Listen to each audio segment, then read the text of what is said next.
ಇನ್ನು ಲೋಕಸಮರ ಹತ್ತಿರ ಆಗ್ತಾ ಇದ್ದಂತೆ ಸುಮಲತಾ ಅಂಬರೀಶ್ ಬಹಳ ಆಕ್ಟಿವ್ ಆಗಿದ್ದಾರೆ. ಸುಮಲತಾ ನಿರಂತರವಾಗಿ ಮಂಡ್ಯದಲ್ಲಿಯೇ ರೌಂಡ್ಸ್ ಹೊಡಿತಾ ಇದ್ದಾರೆ. ಲೋಕಸಮರ ಹತ್ತಿರ ಆಗ್ತಾ ಇದ್ದಂತೆ ಸುಮಲತಾ ಸಕ್ರಿಯ. ಸುಮಲತಾ ನಿರಂತರವಾಗಿ ಮಂಡ್ಯದಲ್ಲಿಯೇ ರೌಂಡ್ಸ್ ಹಾಕ್ತಾ ಇದ್ದಾರೆ. ಈಗಾಗಲೇ ಬಿಜೆಪಿ ಜೊತೆ ಮೈತ್ರಿ ಆಗಿದೆ. ಮಂಡ್ಯ ಜೆಡಿಎಸ್ಗೆ ಫಿಕ್ಸ್ ಅನ್ನುವಂಥ ವಿಚಾರ ಕೂಡ ಗೊತ್ತಾಗ್ತಾ ಇದೆ. ಆದರೆ ಬಿಜೆಪಿಯಿಂದ ಟಿಕೆಟ್ ಅನ್ನ ಗಿಟ್ಟಿಸಿಕೊಳ್ಳೋದಕ್ಕೆ ಸುಮಲತಾ ಸರ್ಕಸ್ ಮುಂದುವರೆದಿದೆ. ಹಲವು ಅನುಮಾನವನ್ನ ಹುಟ್ಟಿಸಿದೆ ಸುಮಲತಾ ಅಂಬರೀಶ್ ಅವರ ನಡೆ.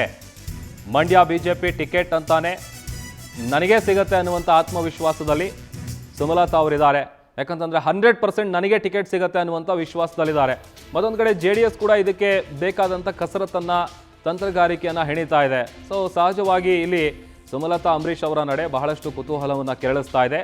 ಮೈತ್ರಿ ಧರ್ಮ ಪಾಲನೆ ಮಾಡ್ತೀನಿ ಅನ್ನುವಂಥ ವಿಚಾರ ಏನು JDS ನಿಲುವಿಗೆ ನಾನು ಸ್ವಾಗತ ಅನ್ನುವಂಥ ವಿಚಾರವನ್ನು ಕೂಡ ಅವರು ಹೇಳಿದ್ದಾರೆ. ಒಂದು ವೇಳೆ ಟಿಕೆಟ್ ಸಿಗದಿದ್ರೆ ಮೈತ್ರಿ ಧರ್ಮ ಪಾಲಿಸ್ತೀರಾ ಅಂದರೆ ಅದಕ್ಕೆ ಮೌನ. ಅವರ ಉತ್ತರ ಸೈಲೆಂಟ್ ಆಗಿರುವಂಥದ್ದು. ಸೀಟು ಹಂಚಿಕೆ ಈ BJP ಮತ್ತು JDS ನಡುವೆ ಆಗಬೇಕಾಗಿರುವಂಥದ್ದು.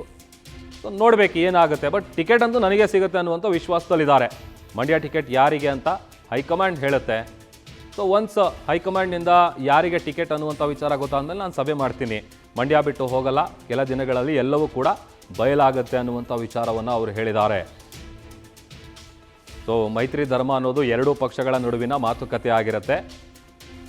ಸಹಜವಾಗಿ ಇಲ್ಲಿ ಸುಮಲತಾ ಅಂಬರೀಶ್ ಅವರಿಗೆ ಸಿಗುತ್ತಾ ಅಥವಾ JDSಗೆ ಬಿಟ್ಕೊಟ್ರೆ ಇವರ ನಡೆ ಏನಿರುತ್ತೆ, ಸೊ ಇವರು ಯಾವ ಸ್ಟೆಪ್ಪನ್ನು ತಗೋತಾರೆ, ಮತ್ತೆ ಏನಾದರೂ ಪಕ್ಷೇತರರಾಗಿ ಕಣಕ್ಕಿಳಿತಾರಾ? ಯಾಕಂತಂದರೆ ಪಕ್ಷೇತರರಾಗಿ ಗೆದ್ದ ನಂತರದಲ್ಲಿ ನನ್ನ ಬೆಂಬಲ BJPಗೆ ಅಂತೇಳಿ ಸುಮಲತಾ ಅಂಬರೀಶ್ ಅವರು ಹೇಳಿದರು. ಸಹಜವಾಗಿ ಇವರ ನಡೆ ಬಹಳಷ್ಟು ಕುತೂಹಲವನ್ನು ಕೆರಳಿಸ್ತಾ ಇದೆ. ಬಾಲಕೃಷ್ಣ ನಮ್ಮ ಪ್ರತಿನಿಧಿ ವಿಚಾರಕ್ಕೆ ಸಂಬಂಧಪಟ್ಟಂತೆ ಹೆಚ್ಚಿನ ಡೀಟೇಲ್ಸ್ನ ಕೊಡ್ತಾರೆ. ಲೈವ್ ಜಾಯ್ನ್ ಆಗಿದ್ದಾರೆ. ಬಾಲಕೃಷ್ಣ, ಸಹಜವಾಗಿ ಇಲ್ಲಿ ಮಂಡ್ಯ ಲೋಕಸಭಾ ಕ್ಷೇತ್ರದ ವಿಚಾರಕ್ಕೆ ಸಂಬಂಧಪಟ್ಟಂತೆ ಟಿಕೆಟ್ ಯಾರಿಗೆ ಸಿಗುತ್ತೆ? ಒಂದ್ ಕಡೆ ಸುಮಲತಾ ಅಂಬರೀಶ್ ಅವರು ನನಗೆ ಟಿಕೆಟ್ ಅನ್ನುವಂಥ ಆತ್ಮವಿಶ್ವಾಸದಲ್ಲಿದ್ದಾರೆ. ಮತ್ತೊಂದು ಕಡೆ JDS ಕೂಡ ಇದಕ್ಕೆ ಏನು ಪ್ರಿಪ್ರೇಷನ್ಸ್ ಬೇಕೋ ಅದೆಲ್ಲ ಮಾಡ್ಕೋತಾ ಇದೆ. ಸದ್ಯ ಈಗ ಸುಮಲತಾ ಅಂಬರೀಶ್ ಅವರ ನಡೆ ಏನಾಗ್ಬೋದು, ಏನು ನಿರೀಕ್ಷೆ ಮಾಡ್ಬೋದು ನಾವು ಅಂತ? ಹೌದು ರಾಮ್, ಏನಂದ್ರೆ ಇಲ್ಲಿವರೆಗೂ ಕೂಡ ಸುಮಲತಾ ಅವರು ಒಂದು ಸ್ಪಷ್ಟ ನಿಲುವಿಗೆ ಬಂದಿಲ್ಲ. ತಮ್ಮದೇ ಆದಂತ ಒಂದು ಇದ್ರಲ್ಲಿ ಹೇಳ್ತಾ ಇದ್ದಾರೆ ಟಿಕೆಟ್ ನನಗೆ ಅಂತ ಹೇಳ್ತಾರೆ. ಆದ್ರೆ ಸುಮಲತಾ ಅವ್ರು ಮಾತಾಡ್ತಾ ಇರೋದು ಎಲ್ಲಾ ಕೂಡ ಪ್ರಶ್ನೆಯಾಗಿ ಉಳಿದಿದೆ ಅಂತಾನೆ ಹೇಳ್ಬೋದು. ಏನಂದ್ರೆ ಇಲ್ಲಿವರೆಗೂ ಕೂಡ ಮುಖಮಾಗಿದ್ದಂತ ಸುಮಲತಾ ಅವರು ಇಲ್ಲಿ ವರಿಷ್ಠರನ್ನ ಭೇಟಿ ಮಾಡ್ಕೊಂಡ್ ಬಂದಂತ ಸಂದರ್ಭದಲ್ಲಿ ಅಲ್ಲಿಂದನೂ ಕೂಡ ಇಲ್ಲಿವರೆಗೂ ಕೂಡ 100% ಟಿಕೆಟ್ ನನ್ಗೇನೆ, ಮೈತ್ರಿ ಅಭ್ಯರ್ಥಿ ನಾನೇ ಅಂತ ಹೇಳ್ಕೊಂಡ್ ಬಂದಿದ್ದಾರೆ.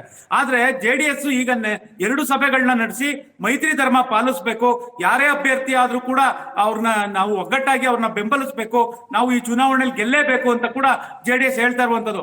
ಆದ್ರೆ ಇಲ್ಲಿ ಸುಮಲತಾ ಅವರ ಬಾಯಲ್ಲಿ ಮೈತ್ರಿ ಧರ್ಮಕ್ಕೆ ಸ್ವಾಗತ ಅಂತ ಹೇಳಿದ್ದಾರೆ ಹೊರತು ತಾವು ಮೈತ್ರಿ ಧರ್ಮನ ಪಾಲಿಸ್ತೀವಿ ಅಂತ ಇಲ್ಲಿವರೆಗೂ ಕೂಡ ಹೇಳಿಲ್ಲ. ಆದ್ರೆ ಟಿಕೆಟ್ ನನ್ಗೆ ಸಿಗುತ್ತೆ ಅಂತ ಮಾತ್ರ ಹೇಳ್ಕೊಂಡ್ ಬಂದಿದ್ದಾರೆ. ಟಿಕೆಟ್ ಏನಾದ್ರು JDS ಟೆಕ್ಕೆಗೆ ಹೋದ್ರೆ ನೀವೇನ್ ಮಾಡ್ತೀರಾ ಅಂದ್ರೂ ಕೂಡ ಅವರು ಯಾವುದಕ್ಕೂ ಉತ್ತರ ಕೊಡದೆ ಮೌನ ವಹಿಸ್ತಾರೆ. ಇದನ್ನೆಲ್ಲ ನೋಡಿದ್ರೆ ಅವರು ಪಕ್ಷೇತರವಾಗೇ ಹೋಯ್ತಾರ ಇಲ್ಲ ಮೈತ್ರಿ ಧರ್ಮ ಪಾಲಿಸ್ತಾರ ಅನ್ನೋದು ಕೂಡ ಒಂದು ನಾವು ಕಾದ್ ನೋಡ್ಬೇಕಾಗುತ್ತೆ. ಆದ್ರೆ ಇಲ್ಲಿವರೆಗೂ ಕೂಡ ಸುಮಲತಾ ಅವರು ಎಲ್ಲರನ್ನು ಕನ್ಫ್ಯೂಸ್ ನಲ್ಲೇ ಇಟ್ಟಿರುವಂತದ್ದು. ಅಂದ್ರೆ ಏನಪ್ಪಾ ಅಂದ್ರೆ ನಾನು ಮೈತ್ರಿ ಧರ್ಮ ಪಾಲನೆ ಮಾಡ್ತೀನಿ ಅಂತಾನು ಹೇಳ್ತಾ ಇಲ್ಲ, ಈ ಕಡೆ ಸ್ವತಂತ್ರ ಅಭ್ಯರ್ಥಿ ಆಗ್ತೀನಿ, ಅಕಸ್ಮಾತ್ ಟಿಕೆಟ್ ಸಿಕ್ಕಿಲ್ಲ ಅಂದ್ರೆ ಸ್ವತಂತ್ರ ಅಭ್ಯರ್ಥಿ ಆಗ್ತೀನಿ ಅಂತಾನು ಕೂಡ ಹೇಳ್ತಾ ಇಲ್ಲ. ಇದನ್ನೆಲ್ಲ ನೋಡಿದ್ರೆ ಎಲ್ಲರೂ ಕೂಡ ಜನರೆಲ್ಲ ಕನ್ಫ್ಯೂಸ್ ಆಗಿರುವಂತದ್ದು. ಸುಮಲತಾ ಅವರ ನಡೆ ಮುಂದೆ ಏನಿರ್ಬೋದು ಅಂತ. ಈಗಾಗಲೇ ಕಳೆದ 21 ದಿನಗಳಿಂದೀಚೆಗೆ ಇದು 8ನೇ ಬಾರಿ ಕ್ಷೇತ್ರಕ್ಕೆ ಅವರು ಭೇಟಿ ಕೊಡ್ತಾ ಇರುವಂತದ್ದು.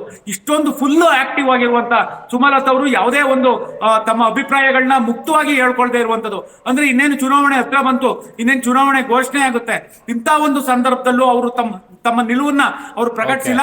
ಆದ್ರೆ